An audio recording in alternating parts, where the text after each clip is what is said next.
everyone, welcome back to Law Minds. So today our topic is ownership and concept of ownership and type of ownership. Ownership का concept, उसका मतलब क्या है और ownership कितने कितने तरीके की होती है। तो आइए एक बार हम concept of ownership देखते हैं। तो ownership का मतलब है Blacklaw's dictionary defines ownership as a collection of rights for the utilization and enjoyment of a property including the ability to pass it on to others। एक राइट्स हैं एक इंसान के पास जिसने कोई चीज़ उसके पास है, उसने वो चीज़ खरीदी हुई है, तो उसके पास वो राइट भी है कि वो उस चीज़ को आगे ट्रांसफ़र कर सकता है। This concept legally acknowledges a person assertion of control over a specific property. उस पर्सन का उसकी प्रॉपर्टी के ऊपर जो उसने खरीदी है, जो उसके पास है, जो उसकी है, उसके पास उसका स्पेसिफिक राइट्स हैं, उसके पास उस प्रॉपर्टी के ऊपर पूरे राइट्स हैं। In light of this Hibbert argues that absolute ownership of land is unattainable due to its inherent inability to be destroyed. Instead, what can be possessed is an estate in land. An estate signifies an individual's legal interest in the property, quantified in terms of duration and granting them the perpetual right to use the land. अब suppose किसी इंसान के पास land है, उसने कोई land खरीदी हुई है, तो उसके पास पूरे राइट्स हैं उस लैंड को यूज़ करने के या उस लैंड को आगे बेचने के या उस लैंड के साथ वो कुछ भी करे, उसके पास उस लैंड का राइट है। Usually the objects that make up the topic of ownership are tangible ones. Tangible का मतलब होता है जिन्हें हम छू सकते हैं, जिन्हें हम महसूस कर सकते हैं, such as real estate, chattels, etc. Ownership may also apply to person's wealth and possessions, including obligations related to his stock ownership in a firm, patents, copyrights and other things like holding in real estate. Real estate में जैसे हो गए patents, copyrights या और चीज़ें जैसे trademark हो गया या गुडविल हो गया, तो ये सब चीज़ें इंटेंजिबल होती हैं। इसकी इन चीज़ों की भी ओनरशिप होती हैं, ये महसूस नहीं करी जा सकती, मगर इन चीज़ों के राइट्स होते हैं ओनर के पास। Therefore intangible rights can likewise be the subject of ownership. तो अलग अलग जूरिस्ट ने, अलग अलग लोगों ने अलग अलग डेफिनेशन दे रखी है। जैसे ऑस्टिन्स डेफिनेशन ऑफ ओनरशिप है, ऑस्टिन अपनी डेफिनेशन में ये कहते हैं, as per Austin's perspective, ownership surpasses possession in authority and is considered an absolute entitlement. The components of ownership encompasses the following: when we possess a property, we possesses the capability to utilize it. We retain to complete autonomy to transfer the property. The tenure of this property right is indefinite. The right can be enforced against anyone else. Austin कहते हैं कि किसी के पास कोई property है, किसी भी तरह की प्रॉपर्टी है, तो उसके पास उस प्रॉपर्टी को यूटिलाइज करने का, यूज़ करने का पूरा राइट है। उस प्रॉपर्टी को अगर उसे ट्रांसफ़र करना है तो उसका भी राइट है। वो प्रॉपर्टी उसके पास जब तक वो जिंदा है तब तक वो प्रॉपर्टी उसकी रहेगी, और मरने के बाद वो आगे प्रॉपर्टी किसी को भी दे सकता है। वो उस प्रॉपर्टी का कोई टाइम पीरियड नहीं होता कि 10 दिन के लिए है, 20 दिन के लिए। अगर उसके पास उस प्रॉपर्टी की ओनरशिप है तो वो इंडेफिनिट है, और वो उस प्रॉपर्टी का राइट या फिर किसी को भी दे सकता है। वो आगे वो प्रॉपर्टी वो किसी को भी दे सकता है, या कुछ टाइम के लिए वो आगे प्रॉपर्टी किसी को भी दे सकता है।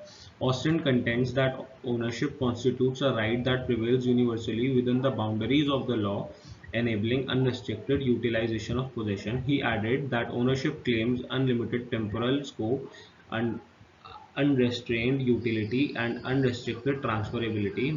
Notably, as an owner, the responsibility to appropriately manage the disposal of the property is inherent. तो इसका भी यही मतलब है बेसिकली कि जिसकी प्रॉपर्टी है उसके पास उस प्रॉपर्टी के ऊपर पूरा राइट है, और वो उस प्रॉपर्टी पर कुछ भी करे, बट लॉ की बाउंड्रीज में रहकर कुछ भी इलीगल नहीं कर सकता वो। और वो प्रॉपर्टी आगे किसी को भी ट्रांसफ़र करे, कुछ भी करे उस प्रॉपर्टी का, उसको बेच दे या कुछ भी करे, तो वो उसके पास उस प्रॉपर्टी के ऊपर पूरा राइट है। तो अगले जूरिस्ट हैं जिनके बारे में जिनकी डेफिनेशन अब हम देखेंगे, वो है सैलमन्स definition. Salmon's perspective of ownership revolves around the notion that it comprises an exclusive collection of rights wielded by an individual. According to Salmon, ownership is encapsulated within a bundle of rights that find their abode in an individual. The definition of Salmon underscores two fundamental attributes of ownership. Ownership signifies a connection between an individual and the rights vested in them.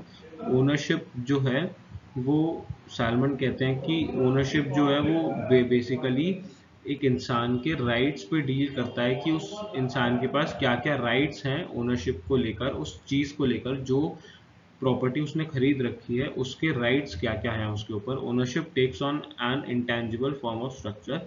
Ownership जो है एक intangible structure है जो कि देखी नहीं जा सकती, बस होती है। However, Salmon's definition lacks an explicit depiction of the elements encompassed within ownership. It doesn't elucidate the implicit right, authorities, and capabilities inherent in the concept of ownership. Additionally, it's not entirely accurate to assert that ownership is solely connection between a persons and rights vested in them, as the prevailing and widespread notion of ownership involves the relationship between a person and an object। ये लिखा है। ये basically accurate definition नहीं कहला सकते, but salmon ने सिर्फ इतना बताया कि ओनरशिप एक राइट है एक पर्सन के पास उसकी चीज़ को लेकर। जैसे कोई चीज़, एक सपोज मेरे पास कोई एक प्रॉपर्टी है, तो उस प्रॉपर्टी के ऊपर मेरे क्या क्या राइट्स हैं, मैं उस प्रॉपर्टी को कैसे यूज़ करूँ, क्या राइट्स हैं, मैं उसको उसके ऊपर काम करूँ, उसके ऊपर इंडस्ट्री लगाऊँ या उसको बेच दूँ, मैं कुछ भी करूँ, तो ये मेरे पास उसके राइट्स हैं। सो जो ओनरशिप होती है वो इंटेंजिबल होती है नेचर में, ये सैलमन ने बताया। और वो बस होती है बट आप उसको महसूस नहीं कर सकते। तो चलिए अब आगे बढ़ते हैं और देखते हैं कि ओनरशिप के टाइप्स क्या क्या होते हैं। पहला है corporeal and incorporeal. Incorporeal ownership refers to the ownership of a right, किसी राइट की ओनरशिप, जैसे copyright, trademark, patent. whereas corporeal ownership refers to the absolute ownership of a tangible material। जैसे और कॉर्पोरियल होता है कि जो टैंजिबल मटेरियल्स होते हैं, जिन चीज़ों को हम छू सकते हैं, वो कॉर्पोरियल ओनरशिप कहलाएगी। दूसरा है sole and co ownership. Sole ownership is when ownership is granted to a single individual. जैसे मैं हूँ, मेरे पास मेरी घड़ी है, तो और वो घड़ी सिर्फ और सिर्फ मैंने अपने पैसों से खरीदी है, तो वो कहलाएगा सोल ओनरशिप। और को ओनरशिप कहलाएगा जब हमने कोई लैंड लिया या कुछ भी चीज़ लिया और उसमें दो उसके हिस्सेदार हैं या दो से ज़्यादा उसके हिस्सेदार हैं, तो वो को ओनरशिप कहलाएगा। Trust and beneficial ownership. Duplicate ownership is exemplified by trust ownership. Property that is jointly owned by two people is known as trust property। दो लोगों ने मिलकर एक प्रॉपर्टी ली है तो वो ट्रस्ट प्रॉपर्टी कहलाएगी। One of the two owners must use their property to advantage of the other because of the nature of their connection। अगर किसी उन्होंने कोई प्रॉपर्टी ली है तो उनको वो प्रॉपर्टी इस तरह इस्तेमाल करनी चाहिए कि वो दूसरे को भी उससे प्रॉफिट निकले।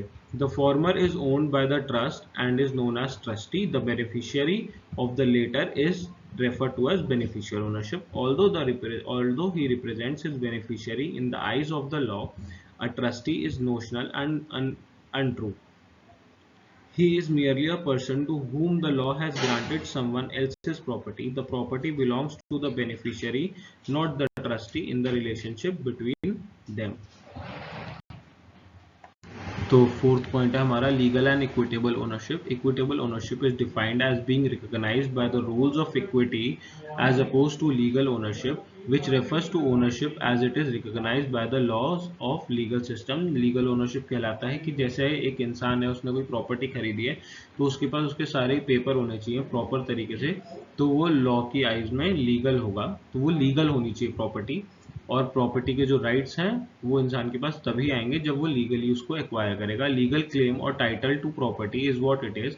As a result someone who is legally in possession of property may give it to another person. और जिस पर्सन के पास, जो पर्सन किसी भी एक प्रॉपर्टी का लीगल ओनर है, जिसकी वो प्रॉपर्टी है, जिसने वो प्रॉपर्टी लीगल तरीके से खरीदी है, लीगली खरीदी है, वो आगे उस प्रॉपर्टी को किसी भी इंसान को लीगली ट्रांसफर कर भी सकता है। Equitable ownership which functions in equity is a right in personam as opposed to legal ownership which is a right in rem। A person can simultaneously be a equal owner of something while also being the legal owner of it। Absolute and limited ownership। Absolute ownership refers to a situation in which the owner has complete control over the assets he owns। Absolute ownership होता है जिसमें एक इंसान के पास अगर कोई चीज़ है तो वो उसका एब्सोल्यूट ओनर है, उसके पास उस चीज़ के सारे राइट्स हैं। These rights are unalienable. It should be emphasized that the term absolute use implies implies general use, which limits the use of the property to legal means and legal ends exclusively. Absolute ownership refers to a separate, inheritable and transferable asset that a person may hold as his legitimate right. वही चीज लिखी है कि किसी भी इंसान के पास कोई भी एक प्रॉपर्टी है और वो प्रॉपर्टी पूरी की पूरी उसी ने खुद खरीदी है और किसी और का उसके ऊपर कोई राइट नहीं है और सिर्फ उसी ओनर के पास उसका राइट है, वो उस राइट को किसी भी तरह इस्तेमाल कर सकता है, मगर वो लीगल होना चाहिए कोई भी तरीका। अगर वो उस प्रॉपर्टी के ऊपर कोई भी काम कर रहा है, उस प्रॉपर्टी की मदद से कोई भी काम कर रहा है, वेदर टैंजिबल और इंटैंजिबल, तो वो काम लीगल होना चाहिए। Limited ownership refers to when there are restrictions placed on the owner's ownership rights concerning his property.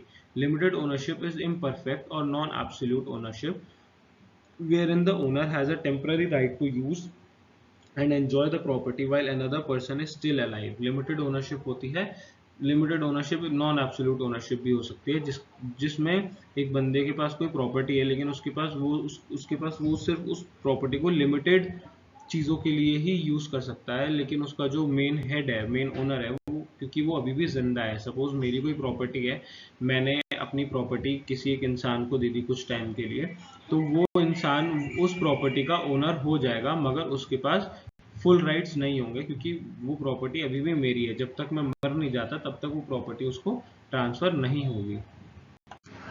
तो लास्ट जो पॉइंट है, जो लास्ट काइंड है ओनरशिप का, वो है वेस्टेड एंड कंटिंजेंट ओनरशिप। तो vested ownership pertains to a situation where the owner's title is already established conclusively. This occurs as a result of a certain event that is guaranteed to take place legally. This implies complete and absolute authority over the property.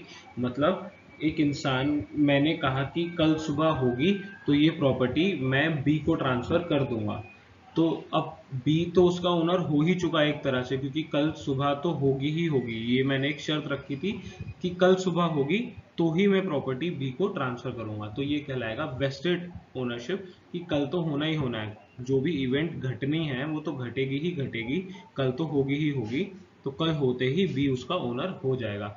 और दूसरी चीज होती है contingent ownership, refers to a scenario that hinges on the occurrence of an uncertain future event. इसका मतलब uncertain future event मतलब मैंने इसमें एक चीज और ऐड कर दी, कल सुबह होगी और उसके बाद अगर कोई इंसान कह रहा है कि जैसे कल सुबह होगी और 4 लोग आएंगे, उनके सामने मैं ये प्रॉपर्टी तुमको दूंगा, बट 4 लोग आए ना आए या 3 लोग आए या 2 लोग आए, मगर 4 लोग तो नहीं आए ना, मेरे विटनेसेस तो नहीं आए, तो फिर वो हो जाएगा कंटिंजेंट ओनरशिप, जिसके ऊपर मैं एक शर्त लगा दूं कि अगर ये चीज होगी तो ही तुमको प्रॉपर्टी मिलेगी। अगर तुम, जैसे एक फादर ने अपने बेटे को बोला कि अगर तुम 90% स्कोर करोगे एग्जाम्स में तब तुम्हें साइकिल मिलेगी, मगर वो अब पता नहीं ना कि 90% वो स्कोर कर पाएगा या नहीं कर पाएगा, तो उसको साइकिल मिलेगी या नहीं मिलेगी, तो ये कहलाएगा contingent ownership. Ownership in the case is contingent upon the realization of specific future condition. The individual does not possesses full entitlement to the property initially. However, they can lay claim to it once those conditions are met. अगर वो बच्चा 90% ले आया तो उसको वो cycle मिल जाएगी। Supposedly जैसे मैंने कहा कि अगर कल सुबह होगी और 4 लोग आ गए उनके विटनेस में, मैं तुमको प्रॉपर्टी ट्रांसफर कर दूंगा, तो ये मैंने उसके ऊपर एक शर्त लगा दी कि वो हो भी सकती है और वो नहीं भी हो सकती। अगर हो गई वो शर्त पूरी तो तुम्हें प्रॉपर्टी मिल जाएगी, अगर वो शर्त पूरी नहीं हुई तो तुम्हें वो प्रॉपर्टी नहीं मिलेगी। तो ये मतलब होता है वेस्टेड और कंटिंजेंट ओनरशिप का। सो आई होप कि आप सबको समझ आ गया होगा कि ओनरशिप का मतलब क्या होता है। ओनरशिप 6 टाइप्स की होती है और कौन से टाइप का क्या मतलब होता है। ओनरशिप बेसिकली एक इंसान ने कोई अगर प्रॉपर्टी खरीदी हुई है, वो प्रॉपर्टी उसने लीगल तरीके से एक्वायर करी है, लीगल तरीके से खरीदी है या लीगली उसको किसी और ने ट्रांसफर करी है वो प्रॉपर्टी, तो वो इंसान उस प्रॉपर्टी का पूरा हकदार बन जाता है। उस इंसान के पास उस प्रॉपर्टी के पूरे राइट्स आ जाते हैं कि वो उस प्रॉपर्टी को आगे बेचना चाहता है तो बेच दे, या फिर वो उस प्रॉपर्टी को किस तरह यूज करना चाहता है, लेकिन वो किसी भी तरह यूज करे, वो उसे लीगल बाउंड्रीज में रहकर ही आगे उस प्रॉपर्टी को यूज करना होता है। So thank you for watching this video. Please like, share and subscribe. This is विख्यात गुप्ता फ्रॉम लॉ माइंड्स।